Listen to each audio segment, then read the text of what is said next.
नमः सिद्धेभ्यः।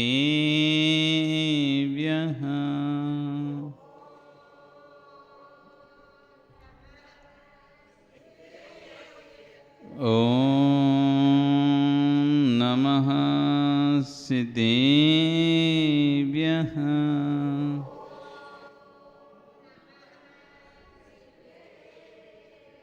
ॐ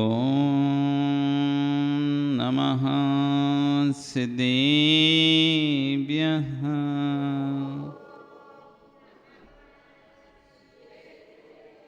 तिर्यणे खगेड़ाए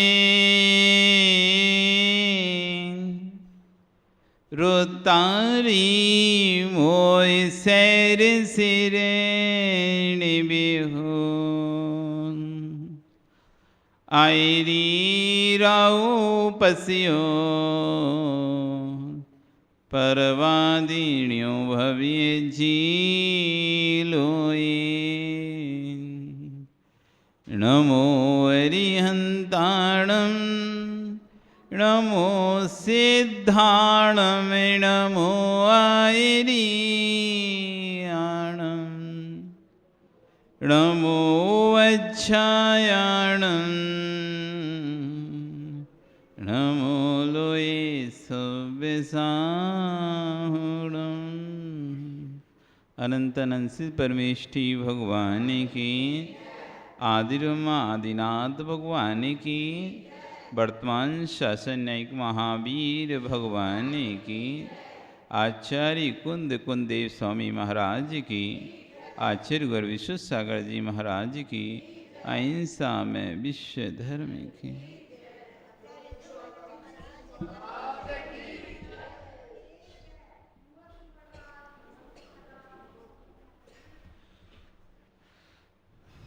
भवबंधु, वर्तमान शासन न्यायिक वर्धमान स्वामी के शासन में शांतिनाथ स्वामी की चरण निश्रा में बैठकर हम सभी जिन देशना का श्रवण कर रहे हैं। ये परम सौभाग्य है जो आज भी हमको जिन देशना सुनने मिल रही है। आचार्यवन कह रहे हैं, बिरला जानौ तत्तम बिरला चिंतौ चत्तम बिरला धारई चच्चम। बिरले लीव हैं जो तत्व को जानते हैं। बिरले जीव हैं जो तत्व को जानते हैं, बिरले जीव हैं जो तत्व को मानते हैं। बिल्ले जीव हैं जो तत्व को जानते हैं, बिल्ले जीव हैं सत्य को जानते हैं, बिल्ले जीव हैं सत्य को मानते हैं, और उनसे भी बिल्ले जीव हैं जो सत्य को जीते हैं।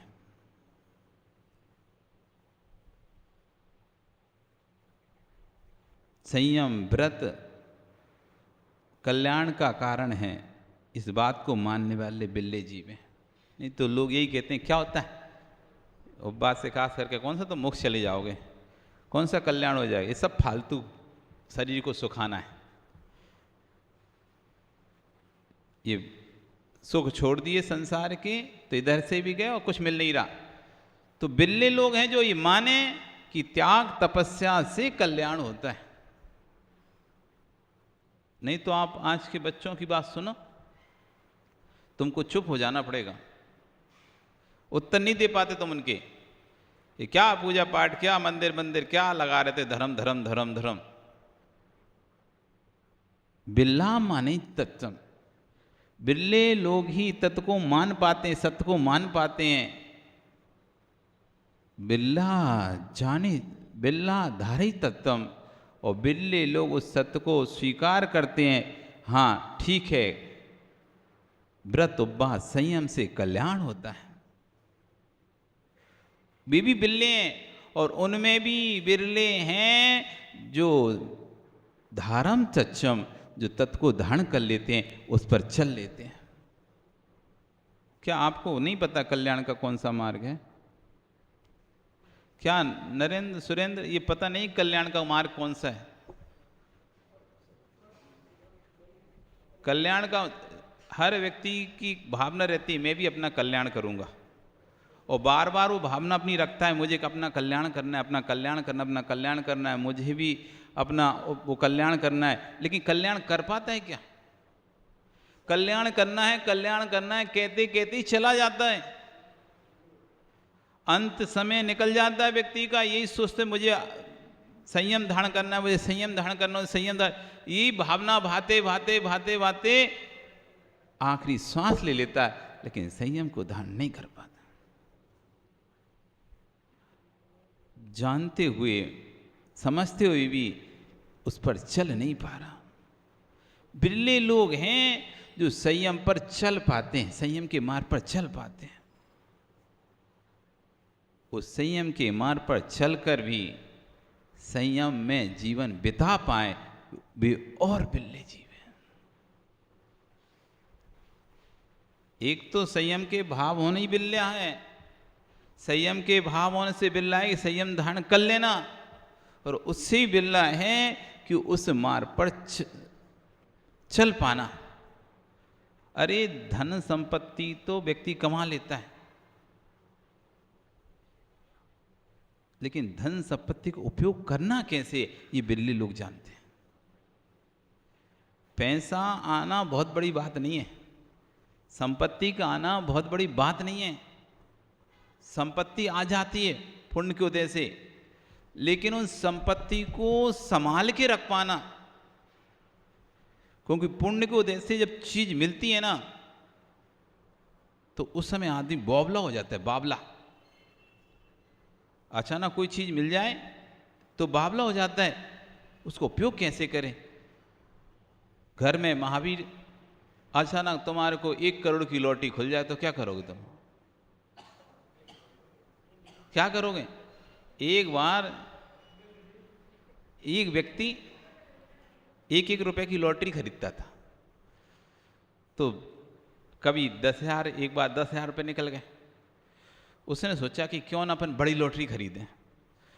उसने 10 रुपए वाली खरीद ली 1 लाख रुपए की, उसका एक बार 1 लाख भी निकल गया।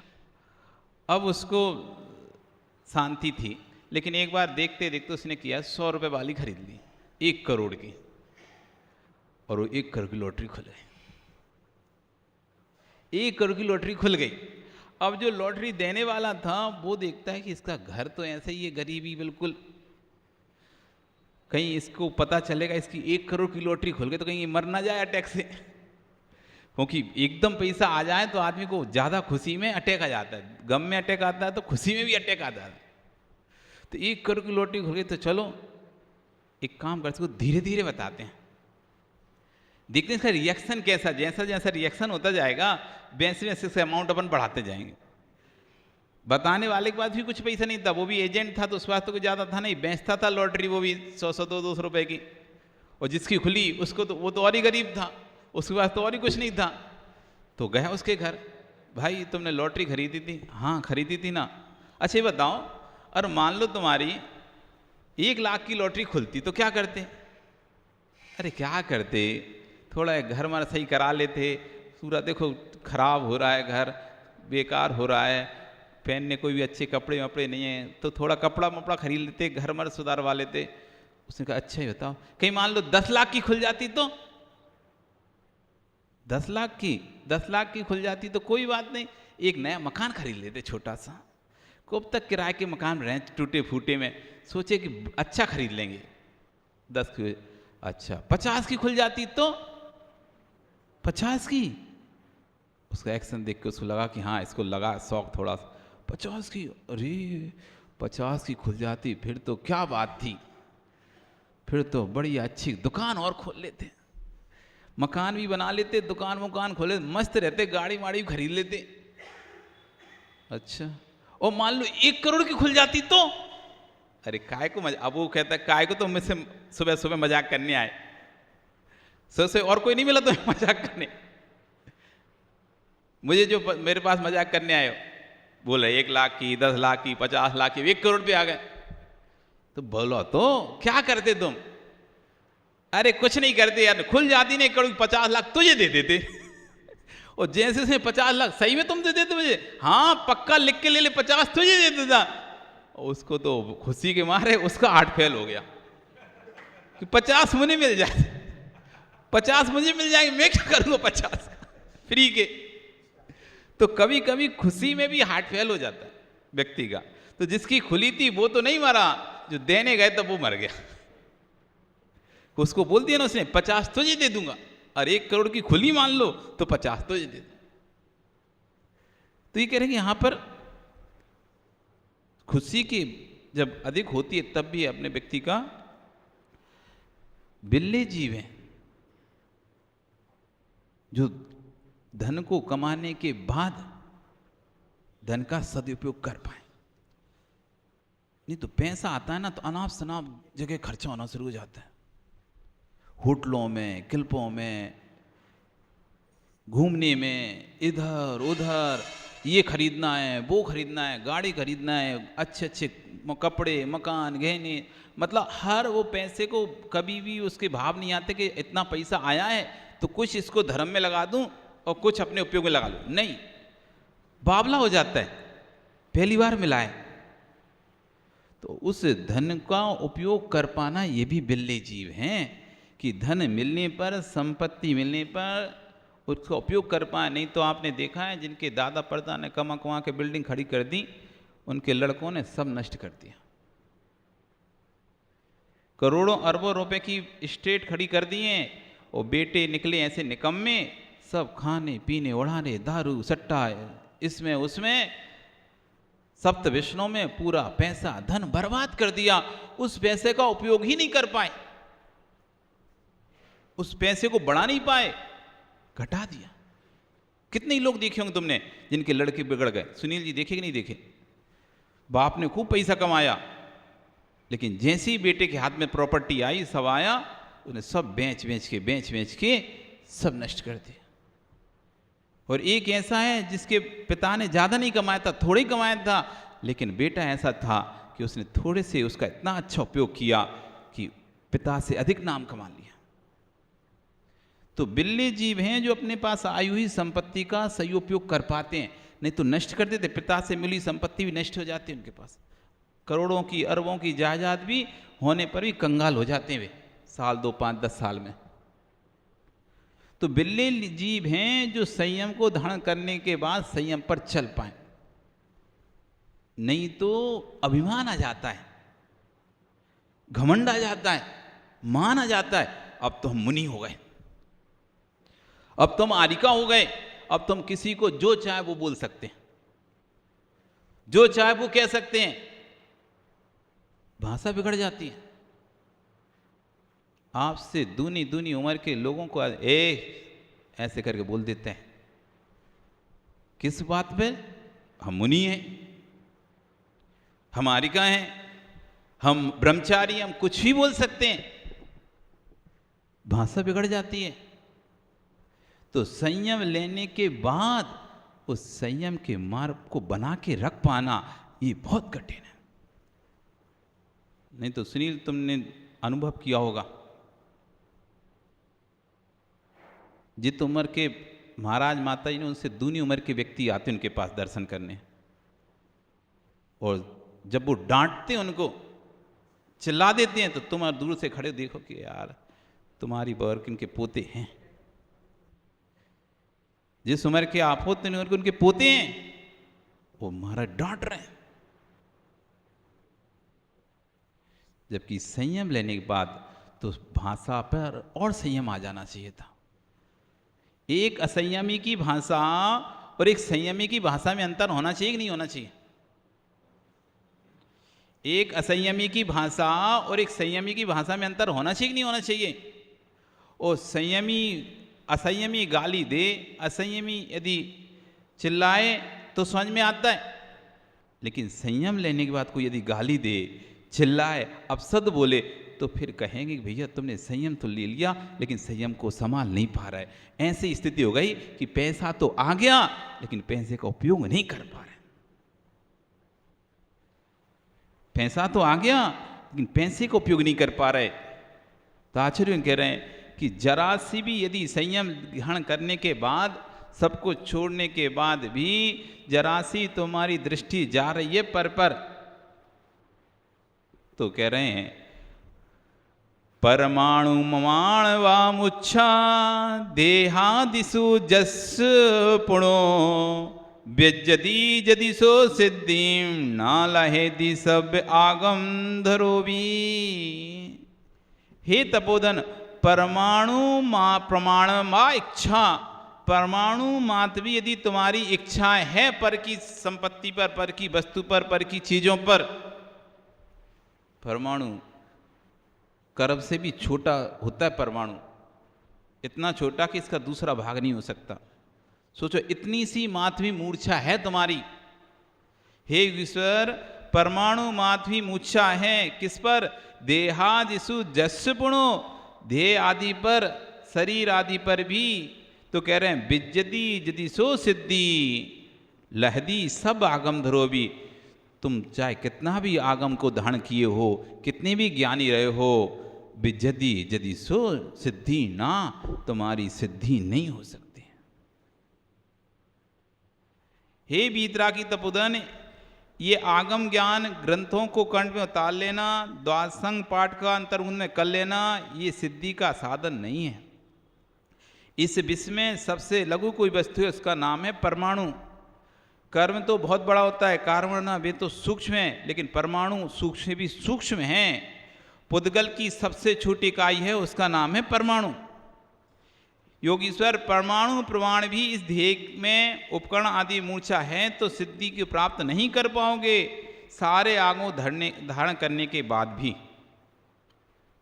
कितना भी आगम तुम्हारा धारण किया हो तब भी तुम सिद्धि को प्राप्त नहीं कर पाओगे। शांत बैठकर वेदन करने की आवश्यकता है।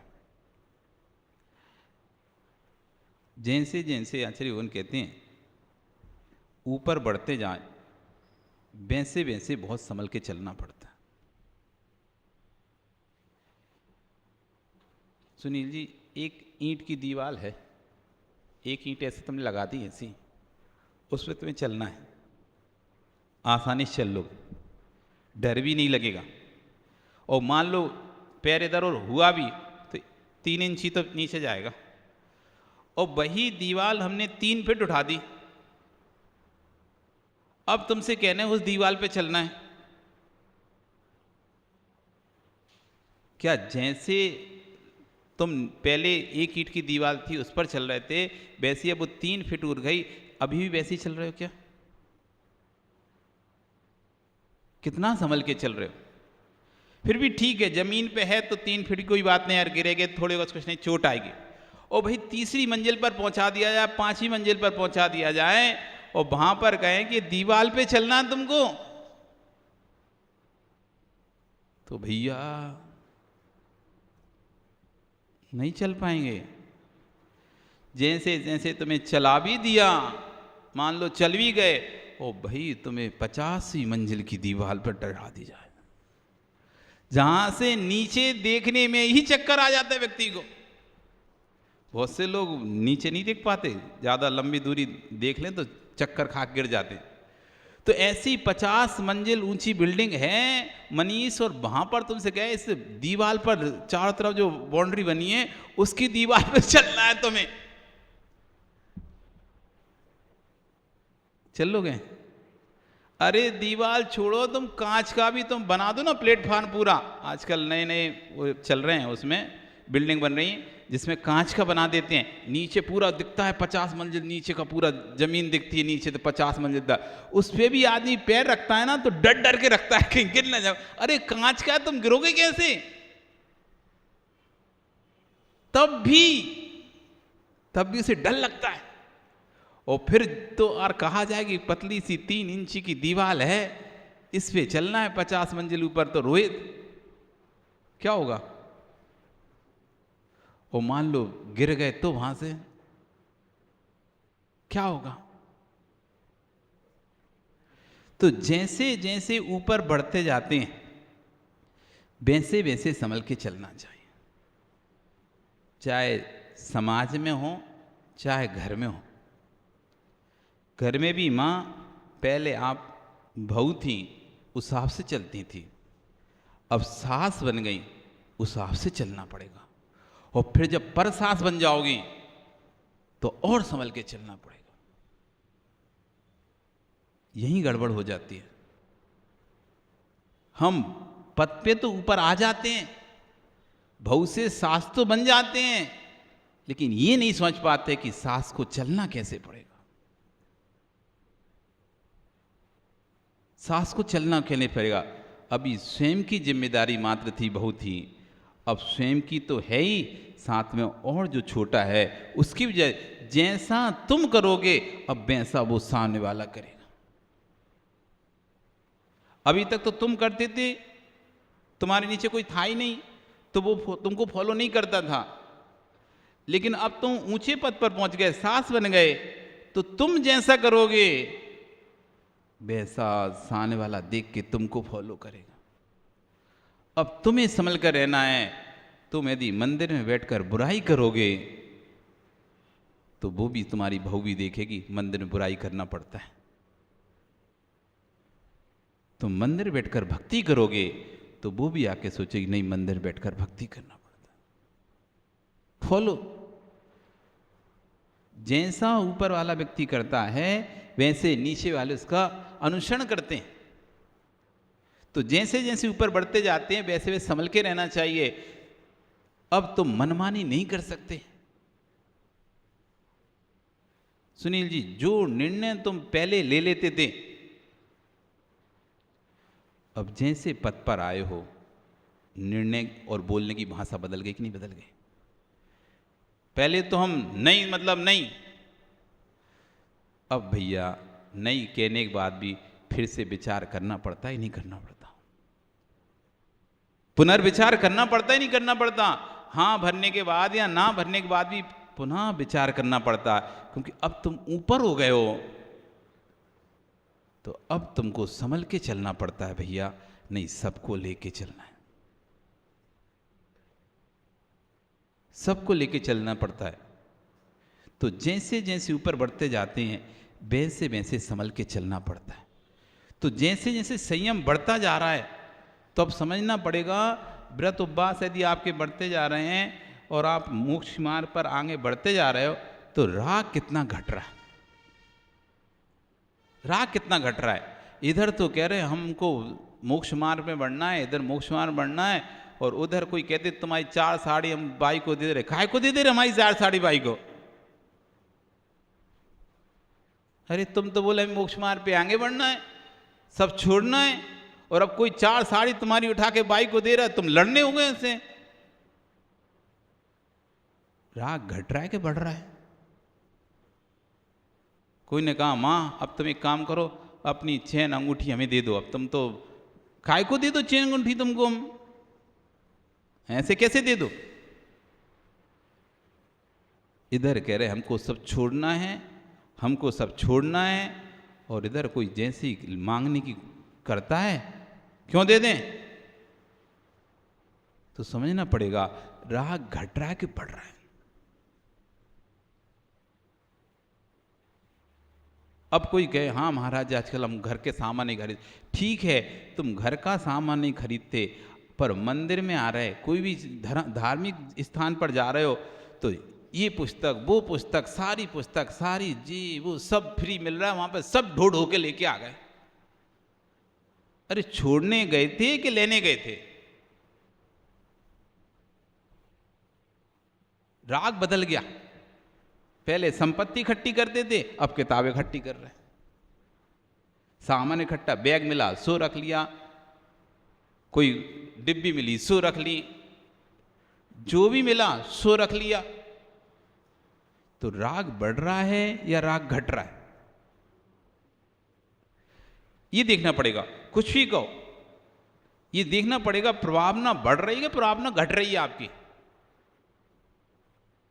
बाहर की प्रभावना बढ़ रही है, कहीं ऐसा तो नहीं है अंतर की प्रभावना घट रही हो। पहले कुछ था नहीं, कोई ज़्यादा पहचान थी नहीं, कोई भक्त थे नहीं, तो 1 घंटा सामयिक करते थे, 2 घंटा सामयिक करते थे।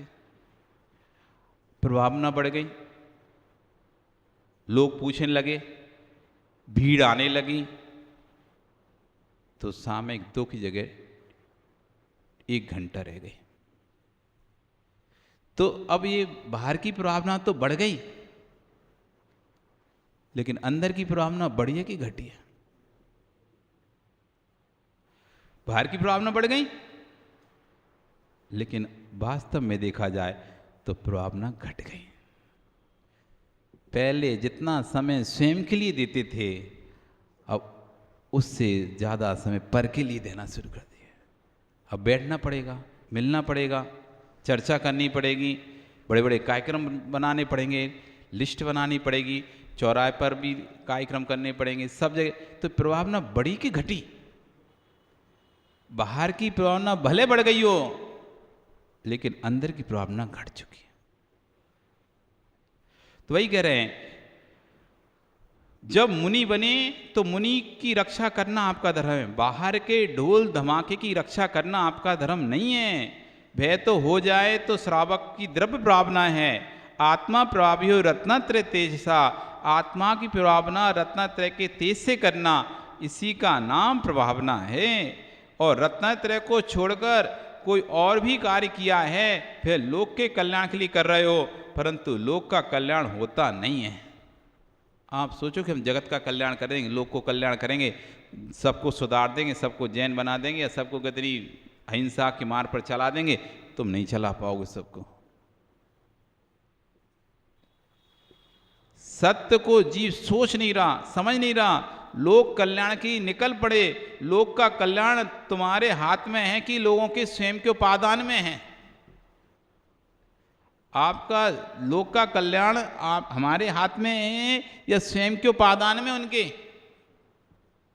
हम उनका कल्याण करेंगे या वो स्वयं अपना कल्याण करेंगे? उनके कल्याण की भावना स्वयं उनके अंदर ही उत्पन्न होगी, तभी उनका कल्याण होगा। कोई किसी का कल्याण नहीं करता है, इस भ्रम में मत रहना कि कोई किसी का कल्याण करता है। स्वयं जीव के अंदर जब खुद ही अपने कल्याण की भावना आती है, तभी कल्याण होता है। नहीं तो कमल, ये भ्रम में रहते हैं लोग कि हम दूसरे कल्याण कर रहे हैं। अच्छा बताओ कमल, तुमने अपनी कभी माँ की बात मानी? हाँ, माँ की बात मानी? सुनील, तुमने मानी? तुमने किसी ने अपने माता पिता की बात मानी? नहीं मानी? मानी है? मानी है ना? किस किस ने मानी है? सबने मानी है, लेकिन ये भ्रम है तुम्हारा।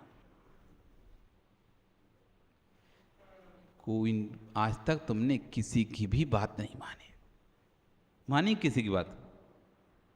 बोल लो महाराज जी, आपकी भी तो मानते हैं। आज तक आपने किसी की बात ही नहीं मानी है। विश्वास से कह रहे हैं, बिल्कुल पक्का बोल रहे हैं हम। तुमने क्या तीर्थंकर ने भी नहीं मानी, फिर तुम क्या मानोगे?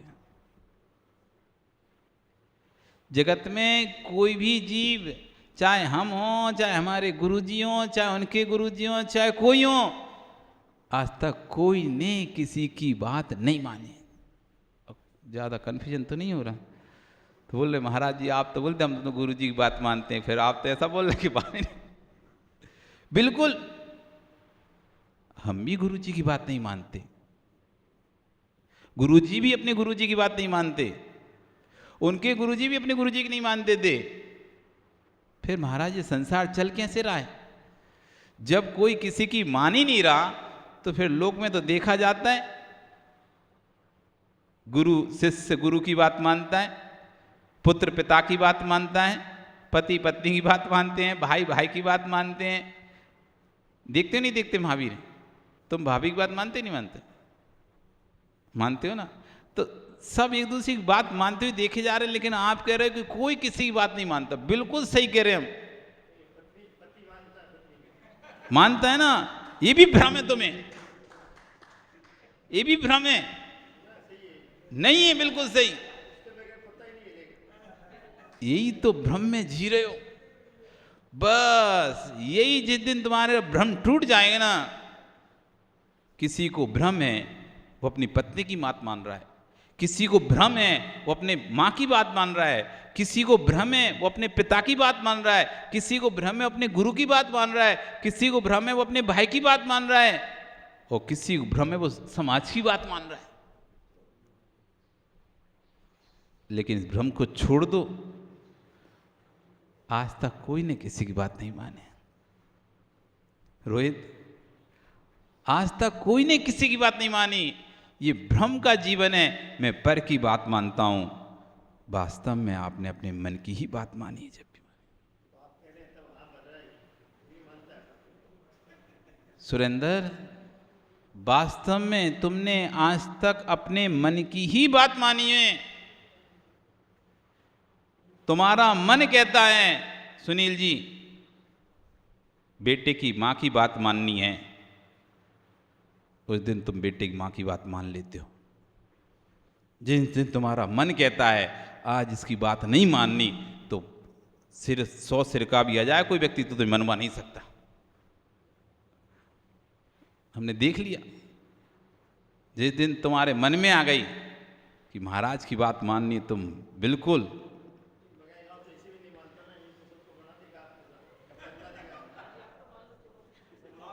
ये जिस दिन सोच लें, जिस दिन ये सोच ले बंगाई गांव वाले के सुनील की बात माननी है तो मान लेंगे, और जब ये सोच लें सुनील की बात नहीं माननी तो तुम मनवा के रह जाओ, मान जाए तो। मीटिंग करते हो ना, कभी मीटिंग ऐसी होती है तुम्हारी कि तुमने जो कहा सब ताली बजा के स्वीकार कर लेते हैं, और कभी मीटिंग ऐसी होती है कि कोई हाई नहीं भरता उस पे बात पे। नहीं होता ऐसा? कभी कभी ऐसा होता है सुनील जी कि आप एक बात कहते हो और लोग उसे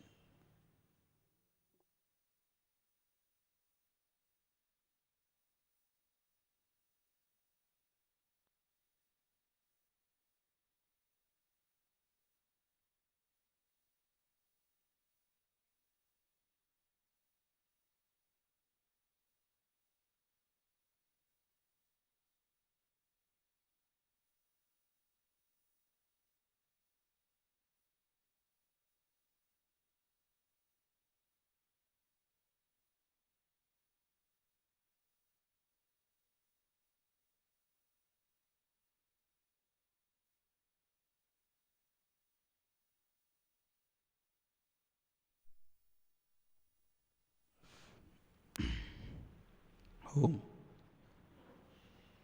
वो विषय अलग है, अभी विषय दूसरा है। अभी विषय ये है कि कभी हमारी बात तुरंत मान ली जाती है, कभी हमारी बात पर विरोध कर दिया जाता है। अब ये बताओ, जब वो हमारी बात माने, उस समय उनके मन ने कहा कि इनकी बात माननी, इसलिए उन्होंने तुम्हारी बात मानी, और जब वो तुम्हारी बात नहीं माने तो उनके मन ने कहा कि हमें इनकी बात नहीं माननी, तो नहीं माने। तुम भी अपनी बेटी की मां की वही बात मानते हो जो तुम्हारा मन कहता है मानने के लिए। जो तुम्हारा मन कहता है ये नहीं मानना, वो कितना भी कहे तुम नहीं मानते हो। तुम अपने मन की मानते हो कि उनकी मानते हो? तुम्हारे पिता ने कई बार तुमसे कहा होगा बेटा खेलने नहीं जाना, लेकिन तब भी तुम गए।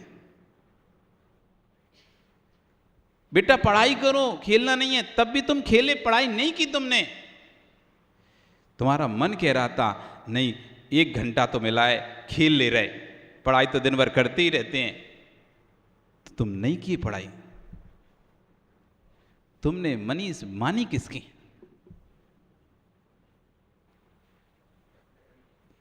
अब यहां पकड़ना पड़ेगा।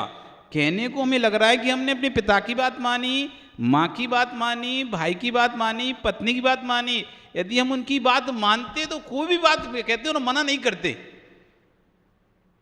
वो कोई भी बात कहते तो हम मना नहीं करते, लेकिन हर बात पर हम हां नहीं भरते हैं। जो बात हमको समझ में आती है, जो बात हमको अच्छी लगती है उनकी, तो हमारा मन कहता है इसको मान लो। जो बात हमें विरुद्ध लगती है, अच्छी नहीं लगती है, तो हमारा मन कहता है, कहते ना, हमारा मन गवाह नहीं कर रहा इस बात को मानने को। कितनी बार आप बोलते हो हम कर तो रहे हैं, लेकिन हमारा मन गवाह ही नहीं दे रहा ये बात, इसलिए हम नहीं करेंगे। हम नहीं करेंगे क्यों? बड़े हैं, उनका आदर है, लेकिन मन नहीं मान रहा हमारा ये बात मानने को, इसलिए मान नहीं पाएंगे आपकी बात। यदि बड़ों की बात मानते हो आप, तो कुछ ही हो आपको मानना पड़ेगा, लेकिन जब आपका मन तैयार नहीं होता तो आप पीछे हट जाते हो। तो आप किसकी बात मानते हो कमल? किसी मानते हो? सुरेंद्र अब तो बताओ, अब किसकी मानते हो? मन की ही मानते हो। जब भी मानोगे आप, लेकिन भ्रम है हमारा, आरोप है हमारा दूसरे के ऊपर कि हमने तुम्हारी बात मानी है। वास्तव में कोई ने किसी की बात नहीं मानी है, सब अपने मन की ही बात मानते हैं। उनका मन कहता है मुझे अपने माता पिता की बात माननी है, तो अपने माता पिता की बात मानते हैं। वो मन कहता है नहीं मानना, तो नहीं मानते। तो लोक में जितने भी लोगों का कल्याण है वो तुम्हारे करने से नहीं होगा, उनका स्वयं का ही जब मन होगा कल्याण करने का, तब उनका कल्याण होगा। नहीं तो तुम कितना भी बोलते रहो कल्याण की बात, कोई सुनने वाला नहीं है। वात पित्त कब्ज जनित रोगों की वैद्य की गोलियां काम कर सकती हैं। वात पित्त कब्ज वाले रोगों पर वैद्य की गोलियां काम कर सकती हैं, परंतु संश्लेष परिणाम पर वैद्य की गोलियां काम नहीं करेंगे। कोई शरीर में वात पित्त की विषमता हो जाए, त्रिदोष हो जाए, कफ पित्त वात का वैषम हो जाए, तो शरीर में पीड़ा होने लगती है, दर्द होने लगता है, जुकाम बुखार खांसी होने लगती है, तो उसका उपशमन तो वैद्य की विनोद गोलियों से कर सकते हैं अपन। लेकिन जो संक्लिष्टता है जो अपने अंदर उत्पन्न हुई है, उसके लिए कौन से वैद्य की गोली काम आएगी? जो संक्लिष्टता या परिणाम खराब हो रहे हैं हमारे, कौन सी गोली खाएंगे तो परिणाम सही हो जाएंगे? कोई ऐसी गोली बनी है क्या कि जिसको खाओ परिणाम ठीक हो जाए? वैद्य उसमें कुछ नहीं कर पाएगा। जो अंदर की बीमारी है, जो अंदर की संक्लिष्टता है, जो परिणामों की कलुषता है, जो ईर्ष्या है, जलन है, दाय है, दूसरों के दोष देखने की दृष्टि है, उसको कोई वैद्य नहीं कर पाएगा। संक्लिष्टता की तीव्रता में व्यक्ति का अकाल मरण होता है। जो ज़्यादा टेंशन में रहते हैं, ज़्यादा संक्लिष्टता करते हैं, उनको ही हार्ट अटैक आ जाते हैं।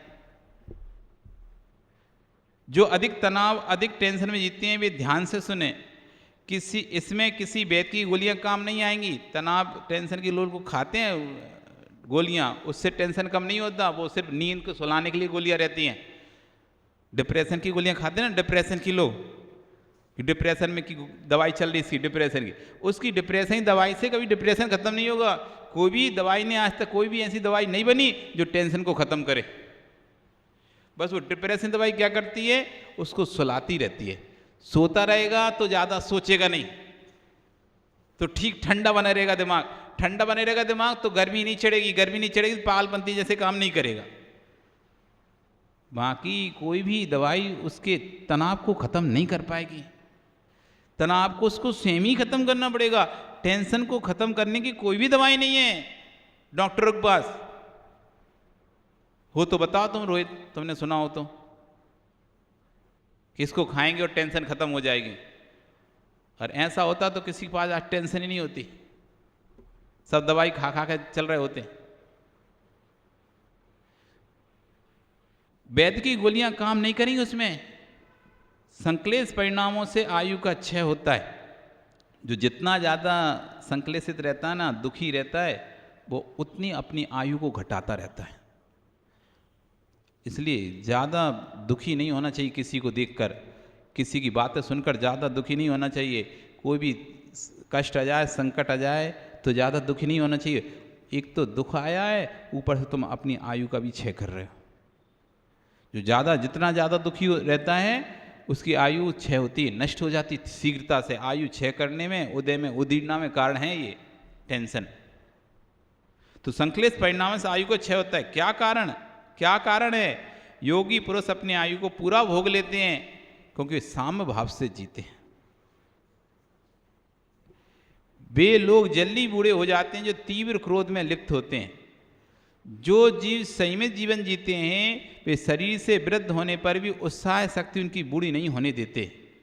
शरीर से वृद्ध देखे ना आपने, 105 साल की अम्मा, बूढ़ी अम्मा, वो आई थी छुल्ली का। शरीर से वृद्ध होने के बाद भी उत्साह शक्ति में कोई भी कमी नहीं थी। वो भाई 60 साल की कोई अम्मा से बोलो, हमारा बहुत दर्द कर रहा है, चल ही नहीं पाते, उठ नहीं पाते, बैठ ही नहीं पाते, लेटे रहते हैं 24 घंटे। 105 वर्ष की उम्र में भी, तब भी क्या बढ़िया, मस्त। क्या है ये? तनाव में व्यक्ति समय से पहले बूढ़ा हो जाता है। चमकता हुआ चेहरा टेंशन में कुम्हला जाता है। सुरेंद्र, चमकता हुआ चेहरा टेंशन में कुम्हला जाता है, ऐसा हो जाता है मुरझाने फूल जैसा। और जब टेंशन फ्री रहता है तो खिले गुलाब की तरह रहता उसका चेहरा। नहीं है तो देख लेना किसी के भी चेहरे को, जब वो तनाव में रहे तो उसका चेहरा का फोटो खींच लेना, और जब वो रोहित प्रसन्न रहे तब उसके चेहरे का फोटो खींचना। एक ही चेहरा होगा, एक ही चेहरा होगा। चिंता में वो चेहरा बिल्कुल ऐसे मुरझाने फूल के जैसा होगा, और प्रसन्नता में वही चेहरा खिले गुलाब की तरह होगा। आपको उसके चेहरे से देख के समझ जाओगे ये चिंता में है, टेंशन में है। तो चिंता से, तनाव से शरीर का भी क्षय होता है, आयु का भी क्षय होता है, और असमय में व्यक्ति बूढ़ा हो जाता है। असमय में बूढ़ा हो जाता है। शरीर की जो पुर्जे हैं वो भी काम करना बंद कर देते हैं, थकान होने लगती है उसे, पीड़ा शरीर में जगह जगह दर्द, पीड़ा, बीमारियां घेर लेती हैं उसे, थोड़ा सा भी काम नहीं बनता फिर उससे। वे शरीर के वृद्ध होने पर, जिनके जो जीव सीमित जीवन जीते वे शरीर से वृद्ध हो, उत्साह शक्ति से भरे रहते हैं, उनकी उत्साह शक्ति बूढ़ी नहीं होती है। और जिनकी उत्साह शक्ति भंग हो गई वे 16 वर्ष के किशोर भी 80 वर्ष के बूढ़े के समान हो जाते हैं। उत्साह शक्ति होना चाहिए, उत्साह शक्ति भंग नहीं होना चाहिए। चाहे संसार मार्ग में रहो, चाहे मोक्ष मार्ग में रहो, चाहे गृहस्थी में रहो, चाहे मोक्ष मार्ग रहो, अरे उत्साह शक्ति है तो तुम सफल हो। और उत्साह शक्ति घट गई तो आप ना तो व्यापार कर सकते, ना घर चला पाओगे। बहुत सारे लोग आपको दिखेंगे ऐसे कि पहले तो बहुत एक्टिव थे, बहुत अच्छा व्यापार करते, अचानक पता नहीं क्या हुआ अब ऐसे हो गए, ना तो उनसे व्यापार बनता ना कुछ होता उनसे। अरे पहले ये लड़का, ये व्यक्ति बहुत तो एक्टिव था, अब तो बिल्कुल ऐसे टेंशन में रहता है 24 घंटे, ना तो अभी व्यापार, इसका व्यापार ही सब ठप हो गया और कोई काम नहीं होता इससे। क्यों? उसकी उत्साह शक्ति निकल चुकी है। जिसकी उत्साह शक्ति निकल गई अब वो वस्तु कोई काम की नहीं है, वो वस्तु कोई काम की नहीं बची, फिर खत्म खत्म। डेट निकल जाती दवाई की, एक्सपायरी, फिर क्या काम में आती हो दवाई? दवाई में डेट लगी रहती ना, एक्सपायरी डेट, मैन्युफैक्चरिंग डेट डली रहती है, एक्सपायरी डेट डली रहती है, और उसकी एक्सपायरी डेट आ गई, निकल गया वो, अब किस काम की वो दवाई? जो दवाई अच्छे अच्छे रोगों को दूर कर सकती थी, जो दवाई अच्छे अच्छे रोगों को दूर कर सकती थी, एक्सपायर हो गई डेट उसकी, अब किस काम की है? अब किस काम की है वो? खत्म ऐसी आप तब तक ही सफल हो जब तक उत्साह शक्ति है। जिस दिन तुम्हारी उत्साह शक्ति खत्म, उस दिन तुम्हारा व्यापार खत्म। तुम्हें उत्साह है नई नई रैक मंगाने का, नया नया व्यापार को बढ़ाने का, तो तुम एक रैक की जगह 2 रैक मंगाना शुरू कर दिए। उत्साह शक्ति तुम्हारे अंदर अपने व्यापार को बढ़ाने की, रोहित, कि मेरा व्यापार एक स्टेट से दूसरे स्टेट में फैले और 10 दुकानदार से 20 दुकानदार हो जाएं। तो उस मेहनत कर रहे हो, तुम मेहनत कर रहे हो और एक रैक से अब 2-2 रैक मंगाने लगे हो। पहले छोटे छोटे ट्रकों से काम चलाते थे, थोड़ा थोड़ा माल मंगाते थे, अब पूरा पूरा गाड़ी मंगा रहे हो।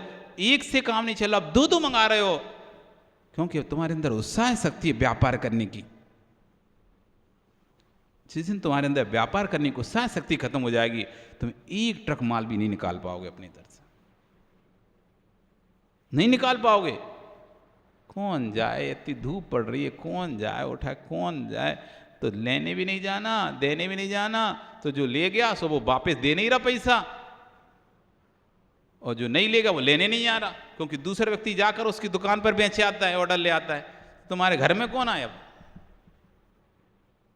कितनी भी धूप पड़ रही है तब भी तुम समय निकाल कर अपने ग्राहकों के पास जाते हो कि नहीं, दुकान भैया ऑर्डर दो, और फिर पेमेंट लेने भी जाते हो। पहले तो ऑर्डर लेने जाते हो, फिर पेमेंट लेने जाते हो।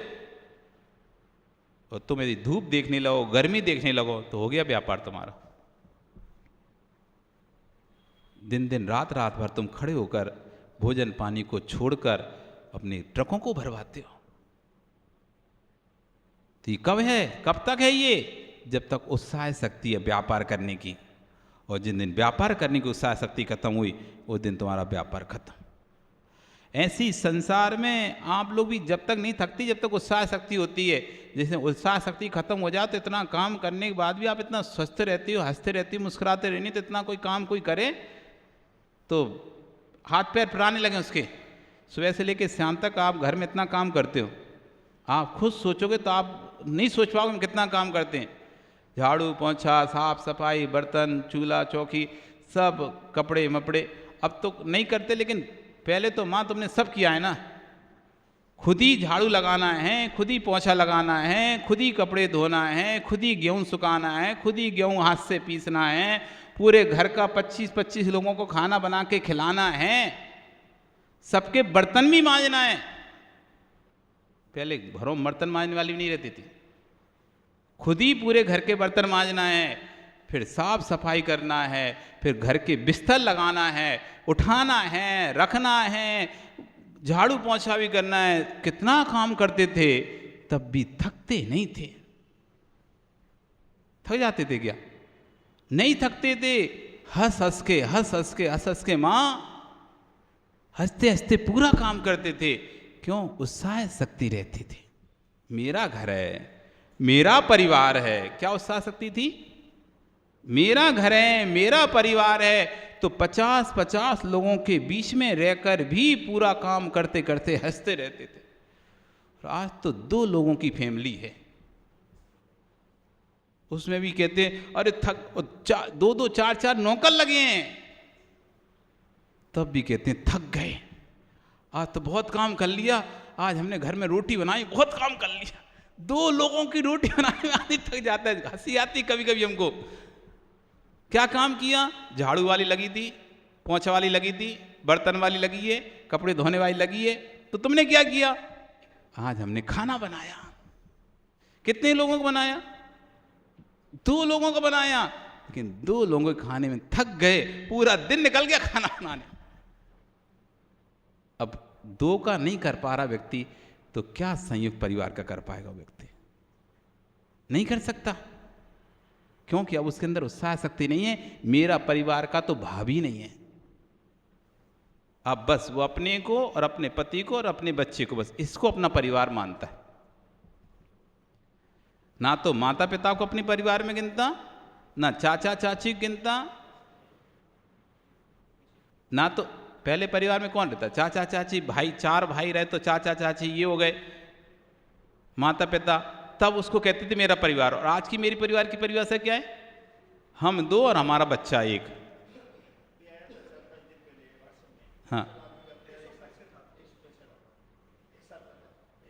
हाँ सोचो आप, तो आप वो 165 क्यों रह रहे हैं? क्योंकि 165 को अपना परिवार मान रहे हैं, तो उत्साह के साथ काम कर रहे हैं एक साथ। और आज सिर्फ हम अपने को परिवार मानते हैं, उसके बाद एक्स्ट्रा जो भी आ जाता है।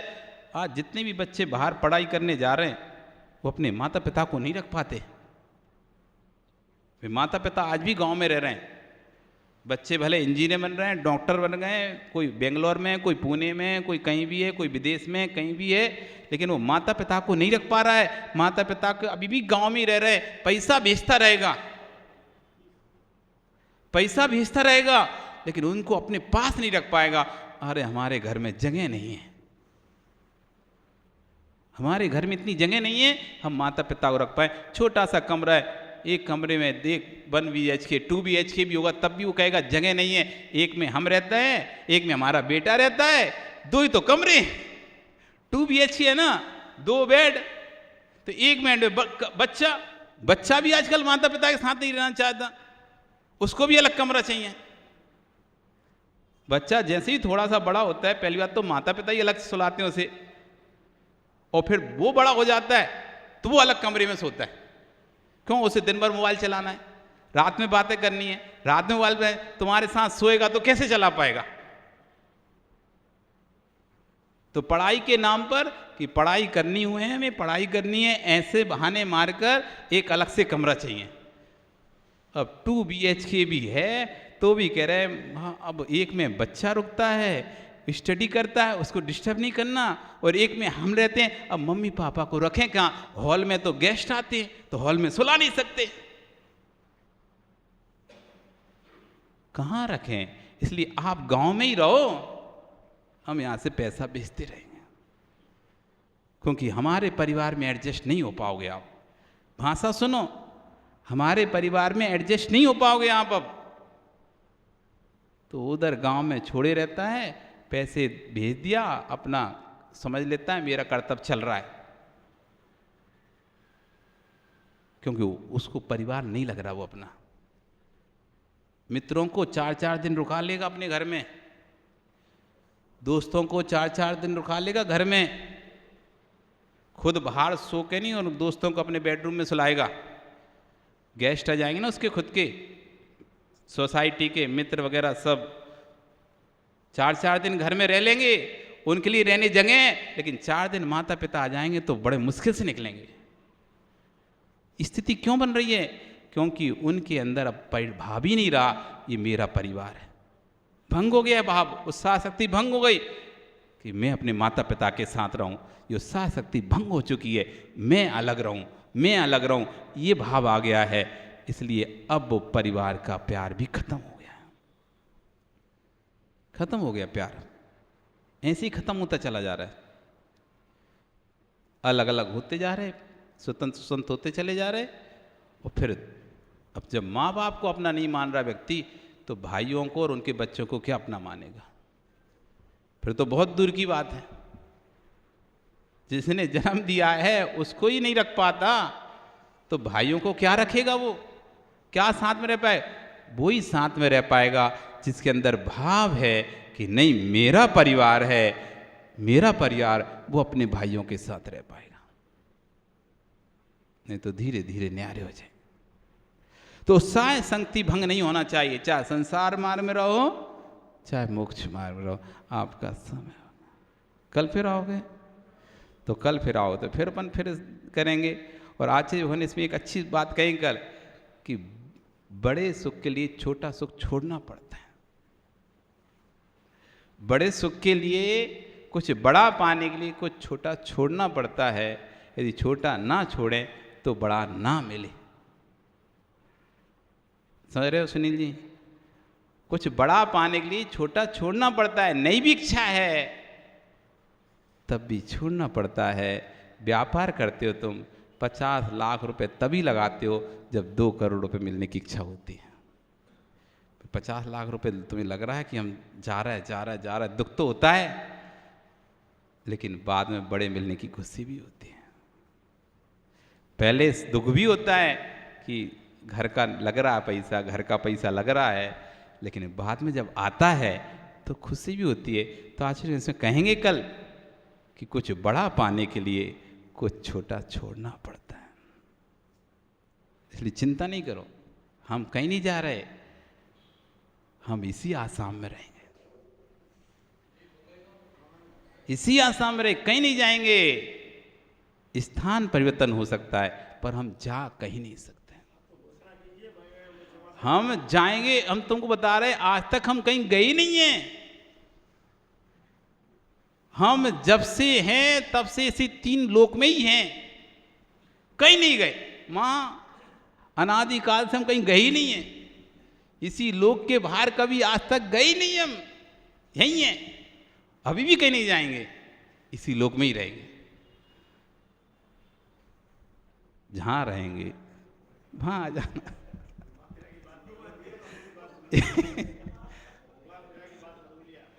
अब ऐसा है सुनील जी, आप तो स्कूल पढ़े होगे, तो सरकारी स्कूल भी पढ़े होगे।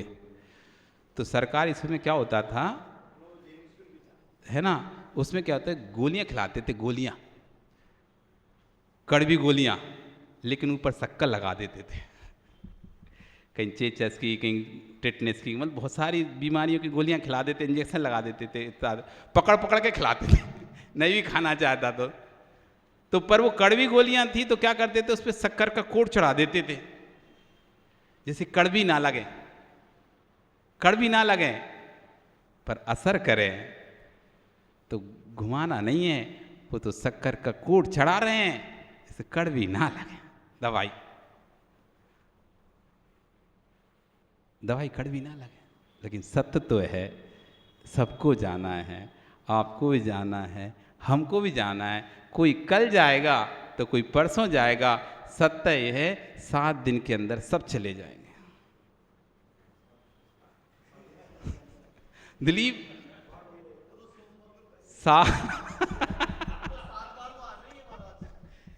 7 दिन के अंदर सबको जाना है, किसी को सोमवार को तो किसी को मंगल को, किसी को बुध को, किसी को गुरु को, किसी को शुक्र को, कोई को शनि को, कोई को रवि को। इन 7 दिन के अंदर सबको जाना है। उन्हीं 7वें दिन में एक दिन हम चले जाएंगे, उसमें क्या जा रहा है।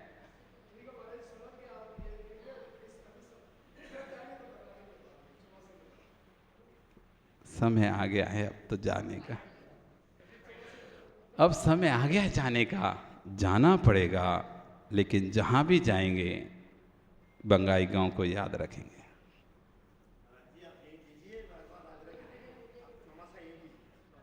अब समय हो गया, बहुत समय हो गया, बहुत समय हो गया सुनील, सुरेंद्र, बहुत समय हो गया। हाँ, इस चक्र के साथ अपन को भी चक्र चलना पड़ेगा।